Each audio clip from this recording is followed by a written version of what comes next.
Ако енергетскиот сектор на Македонија се надпреваруваше во Европа, би ја поминал групата, но би изгубил во четвртфиналето. Вака со фудбалски речник, директорот на секретаријатот на Европската енергетска заедница Артур Лорковски ја опиша состојбата во земјава. Србија, Црна Гора, па дури и Украина лани биле подобри од нас.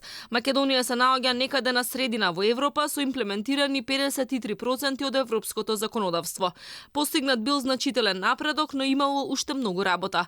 Лорковски го критикува производството на струја од јаглен, но и ги пофали направените законски измени во енергетиката.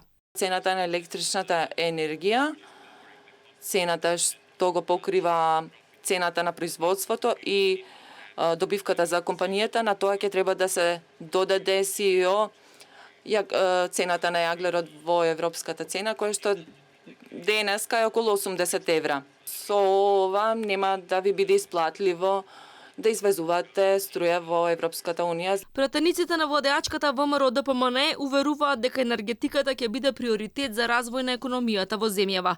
Потенцираат дека неодамнешната законска интервенција резултираше со спречување на поскапувањето на струјата. Ќе се укинат и Агенцијата за енергетика и Дирекцијата за нафтени резерви, кои ќе бидат дел од новото министерство. Од кога е конституиран овој мандат, од сите закони кои што се усвоени доминираат и законите за енергетика, со што уште еднаш го потврдуваме и ја потврдуваме нашата заложба за правење на енергетскиот сектор стратешки сектор во функционирањето на нашата држава, па така да покрај создавање на нов сектор, ново министерство за енергетика, се усвои уште еден закон за кој што треба да ги поздравам и сите пратеници кои што беа членови и за кој што се успеа да се спречи ценовен шок на електричната енергија. Лорковски имаше пофални зборови за работата на регулаторната комисија за енергетика и нејзиниот претседател Бислимовски.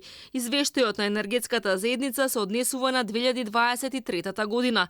Критиките и пофалбите ги слушна и поранешниот премиер, а сегашен пратеник Димитар Ковачевски и неговите сопартици, но не излегоа на говорница да ги продискутираат.